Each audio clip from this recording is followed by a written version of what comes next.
Hey everyone, I'm Alan Schimmel, he's Mike Vizard, and you're watching the Techstrong Gang.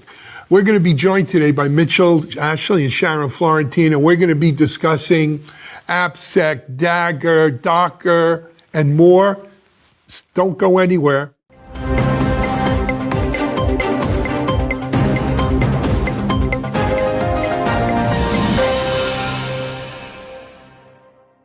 Welcome back, everyone. Thanks for joining us here on Techstrong Gang. As I mentioned, in addition to Mike Vizard here with me at our Boca headquarters, we're joined today by Mitchell Ashley, our CTO and Principal Research Analyst, and Sharon Florentine, Managing Editor for DevOps.com and Security Boulevard. Hi, Sharon. Hi, Mitchell. Welcome. Hey, guys. Thanks for having us. Good to see you. It's our pleasure. It's good to have you on. We've got a lot of stuff to go over today, so let's jump right into it. Mike, you want to kick it off? All right, I want to talk about everybody's favorite redheaded stepchild, application security. I guess it's amazing to me is that we're seeing report after report lately coming out talking about what is the state of application security, and it's kind of abysmal. For example, Veracode put out a report saying that 42% of apps that they scanned had some sort of security flaw that had not been addressed for more than a year, and nearly as many also rated that security flaw was pretty serious, and it was something that could be exploited in ways that nobody really wants to talk about or admit. We have been talking about the need to secure our software supply chains ever since Log4j came around and the federal government issued a Biden executive order, and you would think maybe we were making progress. I don't know. Mitch, I'm going to ask you, is it that we are discovering more vulnerabilities, or did they already exist and we just started looking for them more?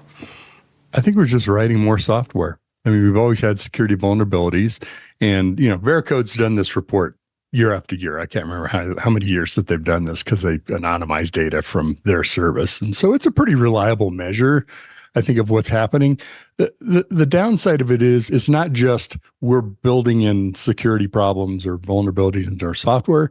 It's also we don't have the time to fix them, or some of those vulnerabilities, quote unquote, are not really significant enough to necessarily address. They may be remediated through other practices itself. Alan and I know this from back in the vulnerability management days. You can produce a long list of vulnerabilities, of which a subset of them are the ones that you really have to fix. I actually think to our AI discussions we've had, there we go. I got AI in the first couple of minutes. This is a great area I'd love to see some LLMs and AI really specialize on, here's my code, here's the problem, suggest a fix to it. Make my job easy so I can fix those vulnerabilities. Or is it something I need to worry about? And help start cracking down on some of that. So anyway, lots of vulnerabilities doesn't mean lots of vulnerabilities in the same way. Yep. Well, and let me jump in here real quick, because another issue that tends to come up with the AppSec discussion is prioritization. And that's kind of a bland term for, sure, you might have found hundreds of AppSec vulnerabilities, but are they really going to impact the overall security of your app, of your company, of anything going on? Like, how severe is the vulnerability? You might have a ton of alert noise going on, but maybe there's 1 out of 10 that you really need to get on and fix immediately because that impacts your bottom line, for instance. So, are we talking about high priority, high risk, high impact vulnerabilities? Or are we talking about nuisance things that you could maybe push off to the next cycle? So first of all, this Veracode, I know you did a great article. It's on DevOps.com. I actually have an interview with Chris Ang, Chief Research Officer, friend of Mitchell and I for 20 years on this as well. And you're right, Mitchell, Veracode's been doing this report a long time. I have a bunch of comments and opinions on this, no surprise. First of all, is software more vulnerable now than it was before, and that's why we have all these vulnerabilities? Hell no.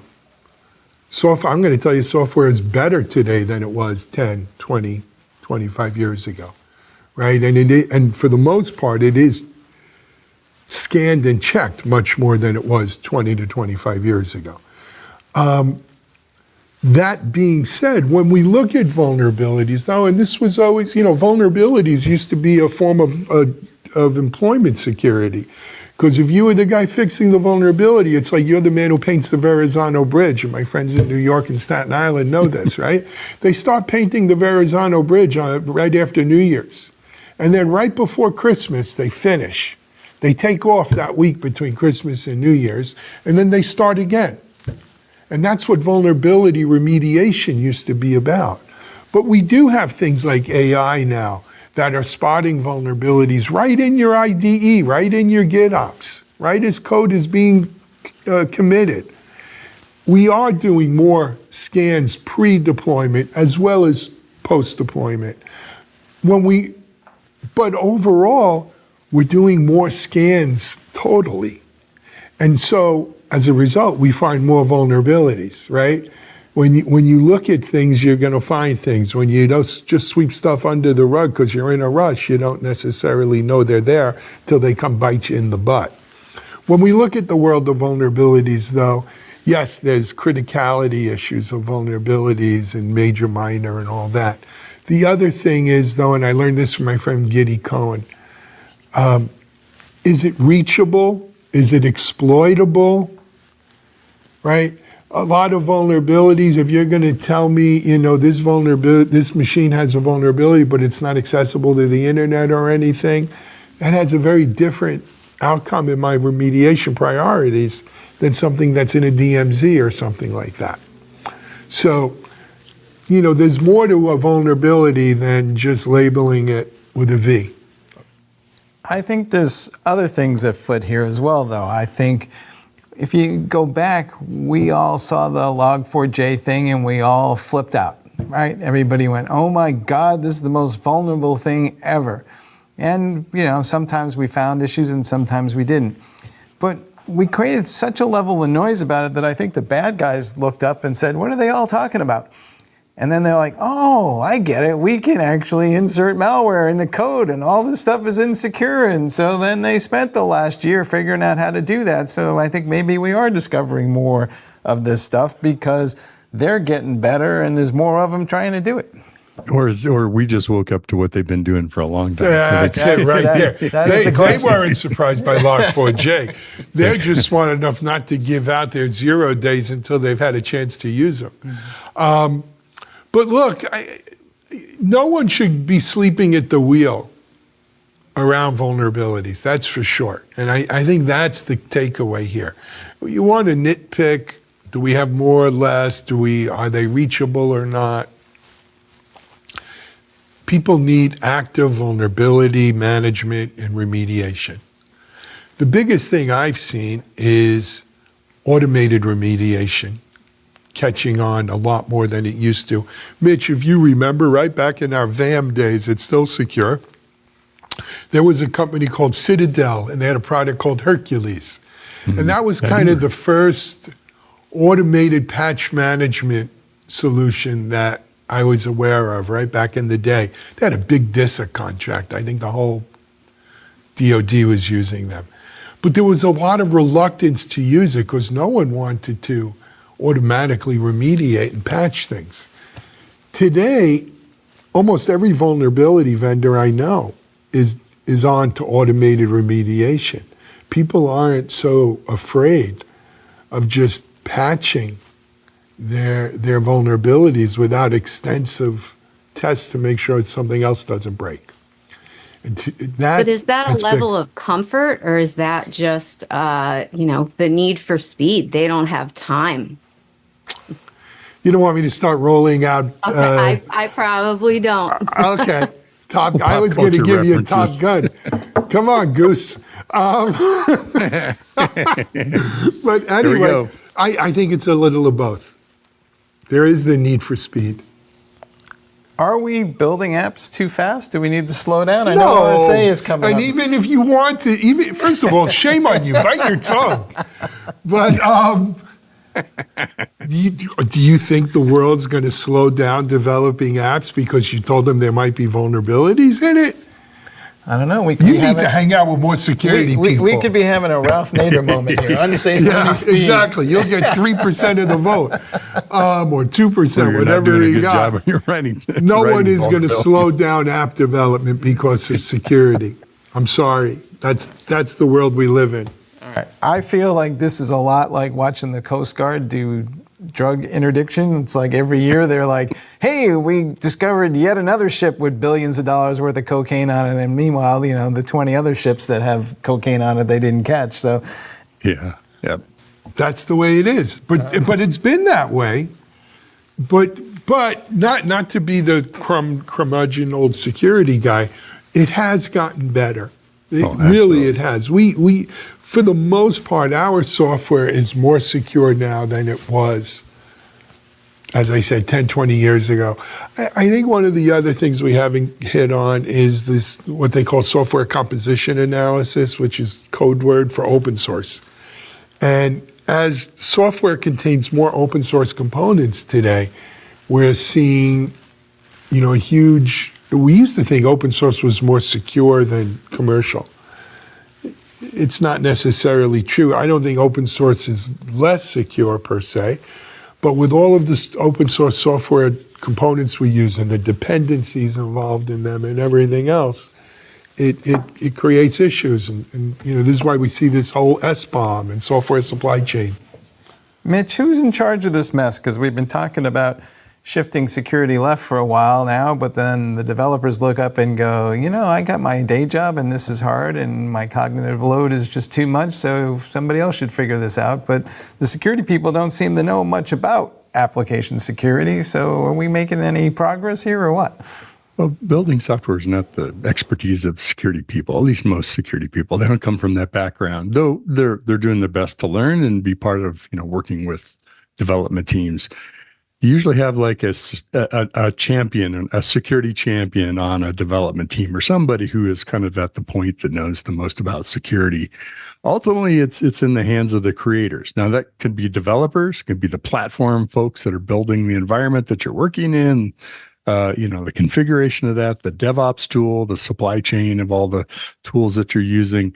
So, it's not one silver bullet that will solve it all. And I think you have to kind of raise all boats, rising tide kind of idea. And I don't mean to be tilting at windmills here, but really it's not just one thing that will fix it. And I hope the more we have, automated kind of smart code generation, the more that will help, at least maybe help us fix it. Let me introduce you all to a term, DevSecOps. heard that once. DevSecOps. That's what this is about, right? Oh. It's not that security people are responsible for it, but security is everyone's responsibility. We can't expect our security people, our developers to be security people. It's still the job of security people to provide security. But we could build more security into our CI/CD processes. And that's where DevSecOps and AppSec as part of that come in. Making security testing before code is deployed standard, right? Deciding whether vulnerabilities are showstoppers or not, right? That need to get remediated and if need be, go back to the developer. Look, we've been doing it for 8 years at the RSA conference, right? We put on DevOps Connect, DevSecOps, and we discussed just these issues. This year, Mitchell, to your point, it's DevOps Connect is DevSecOps meets generative AI. And that's exactly what we're going to be talking about here. It's Monday, May 6th. It's at RSA. It's in the Moscone Center. You can get a free ticket to RSA, to our event and the expo hall. If you go to Techstrong events and look up DevOps Connect. We've got an amazing lineup of speakers. Mitchell's going to be doing a panel there based upon some research he's doing. But in addition to that, we've got senior security people from Meta, from OpenAI, from Google, from DeepMind, Anthropic. There, I got it on the first try. Bingo. Anthropic, and more. In addition to David Brin, renowned futurist sci-fi author, NASA JPL person, and just great futurist on AI for many, many years. if you're interested in this topic and you're going to San Francisco for RSA, wear a flower in your hair. No, but come to RSA and we'll see you there. Or come to this event and then check out the rest of RSA. Yes. There you go. Well, you're getting a free expo pass anyway. Either way, you're in. All right. All right. Should we take a break? We're going to take a break and be back in a minute and talking about eBPF. DevOps.com is the #1 online destination for DevOps education and community building. DevOps.com covers all aspects of DevOps, including DevOps best practices and tools, DevOps culture, DevSecOps, business impact, continuous testing, continuous delivery, and more. DevOps.com has the largest collection of original DevOps content, featuring breaking news, blog posts, podcasts, and more. Visit www.devops.com to learn more. DevOps.com, where the world meets DevOps. All right. Hey, we're back here at Techstrong Gang. Joined, in case you're just joining us, Mike Vizard here to my left or right, I guess, depending which way you're looking. And joining us remotely is Mitchell Ashley and Sharon Florentine. Happy to have both of our gang folks with us here. Mike, what do we got up next? We're talking about eBPF, otherwise known as Extended Berkeley Packet Filtering. Really flows off the tongue there. It's awesome stuff. But as usual in tech, I think, the more arcane something is, the more powerful it is, and we don't talk enough about it. But as an explanation, and I'm going to simplify this as much as I can, but it's basically the idea that we're going to create a subsystem within the Linux kernel that is isolated and safe, and we can then use that to run things, whether it's networking software, security software, storage software, observability software, in the microkernel versus up in the user space where it runs slower. And if we put it down into the microkernel, things will scale higher, we'll have better performance, and we can do some interesting things like observe from everything from the operating system up versus having to always instrument everything and put agent software everywhere, and these are kinds of the things that we're excited about. But Sharon, I feel like we've been writing about this eBPF stuff now for a while, and it usually shows up on Cloud Native now. Have we, as the kids say in the back of the car, are we there yet? I think we are getting there a little faster. There was some movement, I believe, last year, so that now eBPF is not just for Linux operating systems. It's moved into Windows, which always to me says that's the mainstream on-ramp kind of. It's networking and cloud native is incredibly complex and complicated. So adding eBPF to that is exponentially more complex. Maybe we're getting there. I don't know. Wait a second. You're telling me eBPF runs on Windows now? It will soon. Somewhere Steve Ballmer's losing his wings. Yeah. At least Microsoft is committed to make that happen. All right, I'll see it when I Yes. believe it. There's a web page for it. At least there's that much. I don't know if it's ready yet. But Yeah, that's how I feel about it too. Mitch, do you think we're going to wind up swapping out all the stuff that we have that's networking and storage and security related for the eBPF version, which is now available in the last, I think, 3 or 4 major releases of Linux. So it's starting to show up with support and actual distributions of Linux. So are we looking at a wave of change here that we're not talking enough about? I think we're already starting to see that. I mean, in essence, it's, where you think back when Alan and I were doing intrusion prevention products or intrusion detection and detection, and it's I the think you had kernel that would detention slow us right. Was down. the first answer was right. Yeah, that too. Sorry, a Freudian slip there. But it was the context switching, the interrupts that would cause us to slow down. We couldn't handle traffic enough. We wrote a hack around it. One of our engineers did that to be able to get higher performance. Now, what this is doing is essentially building that in a much more sophisticated way into the kernel space. So you have your own protected namespace for security, so you can't get to things that you should be. And then people can put code in that. Perfect for agents, perfect for monitoring, perfect for observability, security, be able to look at all those things. So to me, it's kind of like, do you want siping with your tires? You just want regular tires. Well, siping will give you much better, water moving away from your tires. Now the treads is better traction on the road. Great. Then go do that. And that's kind of like, you and I don't really care about that on a daily basis, but people in that space do. It's super important. Mm-hmm. I think the security people are going to love this because it'll allow them to scale. One of the things that they've been complaining about for a while is that the volume of the attacks is so high that the software that they have doesn't necessarily keep pace without throwing a boatload of hardware at it. So we might be able to fight this fight at a level of scale that we can at least maybe break even. I don't know when. I mean, you would hope so. You would hope so. I don't know when either, to be honest with you. All right. One more tool. If you guys want to learn more about eBPF, we have an interview with Bill Mulligan, who's one of the maintainers up on the Techstrong.tv site. But I would encourage everybody to take a good look at this because it's going to impact everybody. And everything we do is just a question at this point more of the when rather than the if. All right. Cool. All right, let's take a break, our last break of the day. We'll be back with our third topic on Techstrong Gang. Stay tuned. Discover the cutting-edge insights of our new show, AI Times, a series that explores the limitless potential of artificial intelligence. Sponsored by the AI Infrastructure Alliance, the AI Times is at the forefront of the AI revolution, tackling the crucial questions of how we can leverage AI for the betterment of humanity.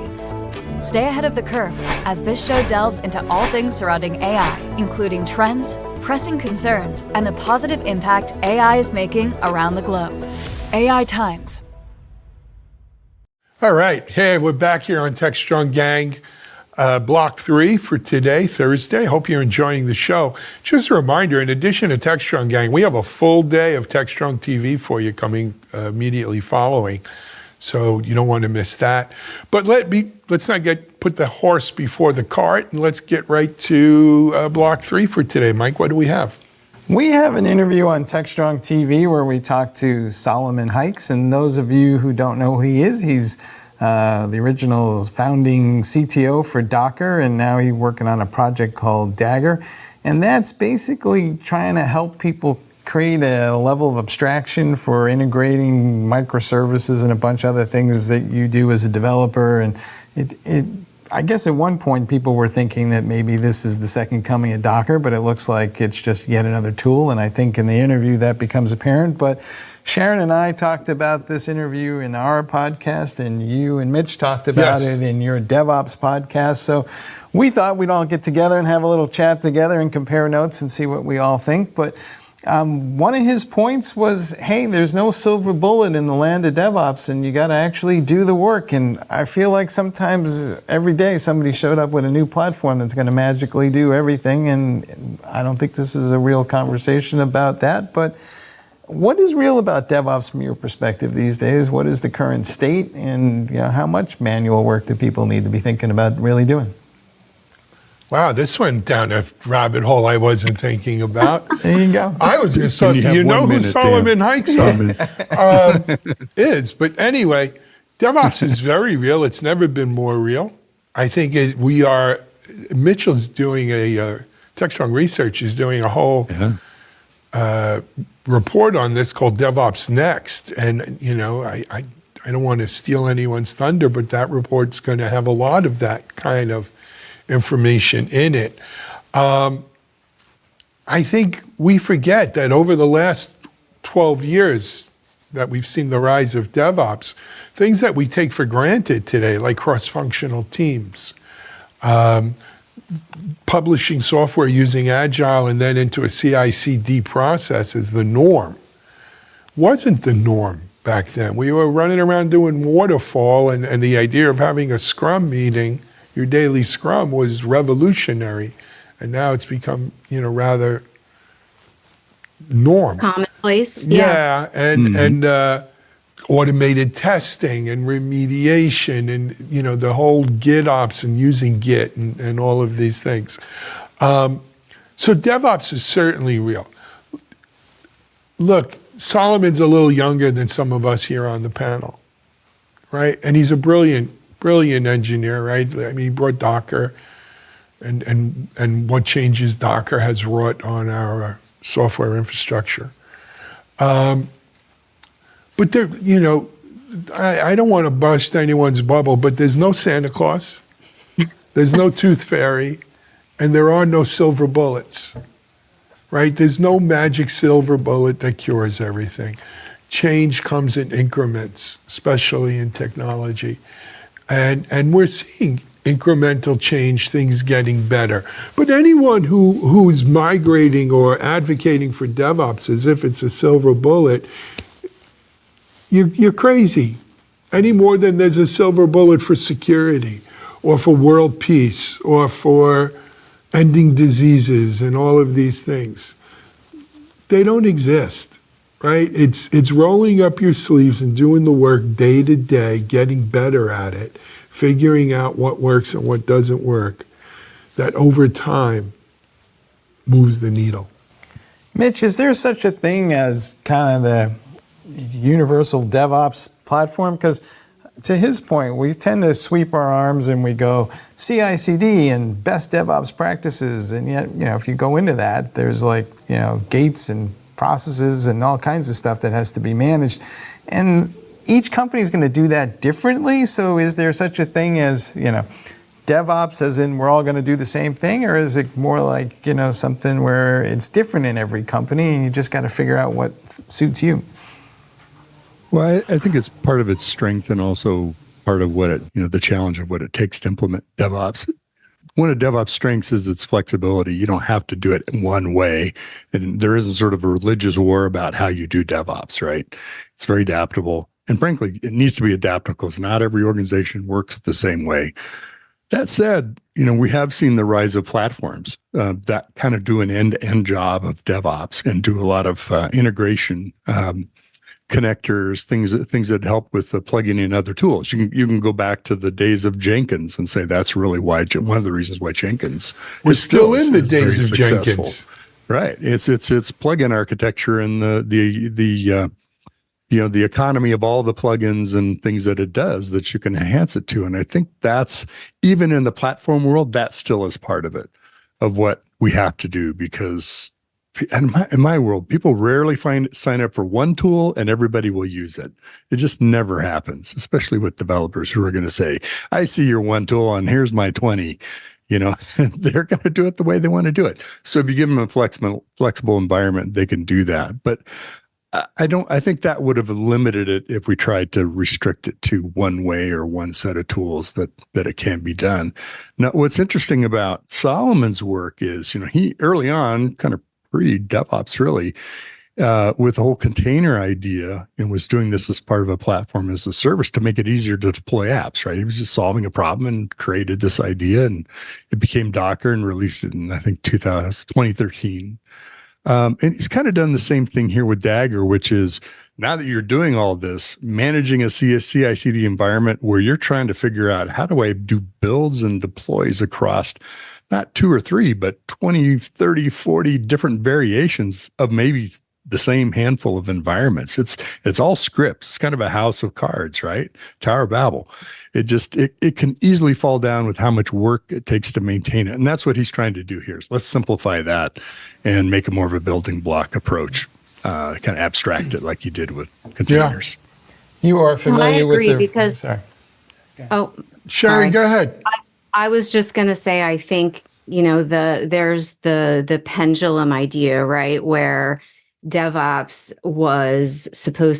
came in to solve the problem. And then it turns out, there are so many different tools and approaches and ways that you can put these tools together to solve the problem, that it became almost, unmanageable. So then here comes platform engineering to kind of centralize all that. But then the pushback to platform engineering is, well, this is why we adopted DevOps to avoid this centralization, right? So I think the pendulum just keeps, eventually it's going to settle somewhere in the middle, like pendulums do. But so I think there's a couple of things that we need to call out here. First of all, Solomon Hykes did not invent containers, right? Containers have been around for 25, 30, 40 years. They're part of mainframe and everything else, and they've been part of Linux forever. What Solomon Hykes did was use containers in such a way that it made it very easy for developers to containerize their applications and set a fire to this whole microservices industry or methodology. But when we talk about DevOps, again, as Mitchell said, it was designed to be flexible. It was designed to have no manifesto, no real definition. And part and parcel of that, though, is please don't confuse tools with culture or framework. From a tools perspective, I think we're entering the DevOps platform era of tools, right? Where prior to this, as my friend Jyoti Bansai, CEO at Harness, founder at Harness, says, before this, we had the first era of DevOps tools, which were cobbled together. You had Jenkins, and you plugged in this, and you plugged in that. The phrase is Jenkinstein. Jenkinstein, exactly. Yeah. And so now we're getting to the point where the leading DevOps players do have sort of end-to-end platforms. JFrog, CloudBees, GitLab, even Harness, right, are starting to bring these next-gen DevOps platforms, and so you're seeing that. But the real, and it's powerful, don't get me wrong, it's good, but the real revolution here, or evolution, was the cultural aspects of DevOps, even that we're even talking and thinking this way, that developers aren't just tossing stuff over the wall and saying, hey, it ran on my machine, have at it. And we don't live in that world anymore, thank God. So don't underestimate the progress and the changes that DevOps have brought to the software delivery factory floor over these last 12 or so years. They've been substantial, and they continue to be. I think, to your point about culture and humans, I think what happens is people get a DevOps thing to work, and it took them forever to get it to work, and now they're like, don't touch it. It's going to break. But the developers are complaining that there's too many bottlenecks in the system still. There's too many manual things that we're working our way around. So did we get lost in the notion that we didn't realize that this is a continuous process and it never ends, or we got it into our heads? Hello, I got a book for you, The Phoenix Project, right? That's the story of the Phoenix Project, which, by the way, is just an IT version of the goal, right? And for those of you who have never heard of the goal, please run out and get that book. Mitch, I always forget the author's name. Goldrat. The goal. Yeah. And that's the revelation of Goldrat, and it goes to lean, and it's manufacturing as well as IT, which is the nature of the beast is as soon as we undo one bottleneck or get through a bottleneck, there's another bottleneck and another bottleneck, and that's what life is, right? This is a metaphor for life, guys. It's not all smooth sailing. We go from one bottleneck to the next, one crisis to the next, and that's what software development is too, right? So for those developers who thought, we were going to adopt DevOps and be done with bottlenecks, you didn't finish to the end of the book. Go back and read the book. I think what we don't want to have happen, though, is, and it feels like this, people are kicking the bottleneck down the road. Well, they're kicking the can to the next bottleneck. But again, that's normal. I don't think that's abnormal, right? If it's too hard to pick the can up and open it, we just kick it to the next one, and that becomes the next bottleneck and the next bottleneck. But you're never going to be through with the bottlenecks, is the point. There's always a next bottleneck. The bottleneck is that, and I saw this in an article somewhere once, is if you're not working on the bottleneck, if you're working on stuff that leads into the point where the bottleneck is, all you do is make work arrive faster. You make your problem worse. If you work on the things that after the bottleneck, they're just starved for work because the bottleneck is holding it up. So by working on the bottleneck, that's what smooths out that part of the process. Well, guess what? It's kind of, it's one of those squeezy things. The little bubble pops out here and then it pops out here when you squeeze a little differently. It's what happens. It moves, and it may be a bigger bottleneck, it may be a small one. But the point of the bottleneck is that's what you work on. The biggest thing that's slowing you down, that's what you improve, and that will make the flow better. And that's a continual process. That's not a one-time thing. That's the whole quality management philosophy. We talked about silver bullets. Is AI going to be the new silver bullet for DevOps? Can we fix all these bottlenecks with a couple of algorithms, just in a model, and we're good to go? The only silver bullet, Mike, is Coors and Coors Light. That's the only silver bullet that I believe in. Spoken by the man from Denver. From Colorado, yeah. Hallelujah. Rocky Mountain High. And is AI going to help? Yes. There are no silver bullets, man. Right? I think, by the way, that being said, let me bring this full circle. I think what Solomon's doing with Dagger is great. I'm interested, given his past and his talents and I think he has a great sense of what developers and ops folks deal with and things that we can do to make it easier for them. So I'm bullish on Dagger. Let's see what it comes out to be here. But, I don't want to saddle it with the silver bullet label. Well, but I gotta say, as the managing editor over here, silver bullet, holy grail, whatever you want to say, my job to bring traffic to the website. So those phrases definitely help writing headlines. Let's just SEO loves that stuff. I thought you told me no clickbait stuff. You always yell at me. I do. I know. We can walk the line a little bit, right? Sure. It's a balance. Sure. But no, I mean, Mike and I talked about this a little bit on our Cloud Native Now podcast, that part of this continuous process is recognizing when there's the next holy grail or the next silver bullet. It was Docker, and then it was Dagger and Dapper and all of these other tools and solutions that keep coming up. And that's none, just like Mitch was saying, not a single one of those is ever going to solve the issue, nor do we really want it to, right? Because that's painting the Verrazano Bridge.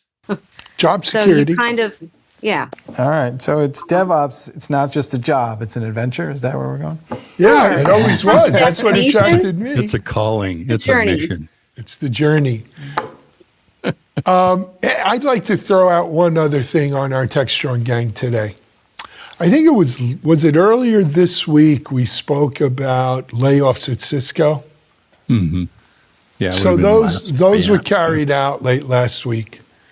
And I was really chagrined over, do you like that word? That was a good word. Nice vocabulary word. I was working that in. Yeah, I was chagrined over the weekend. Well, because the weather here was terrible. But beyond that, I saw more than several good friends of mine reach out that they were part of layoffs. Some at Cisco, some at other places. Another friend of mine, actually in the tech media world, hasn't been able to find a marketing position for 7 months, 7+ months. He's ready to go work at Home Depot. And it bothers me, right? I mean, some of the people, look, there's some amazingly talented people looking for jobs right now. So if you're looking, go check it out, especially in the security space. I'm amazed at the people I'm seeing that are out of work right now.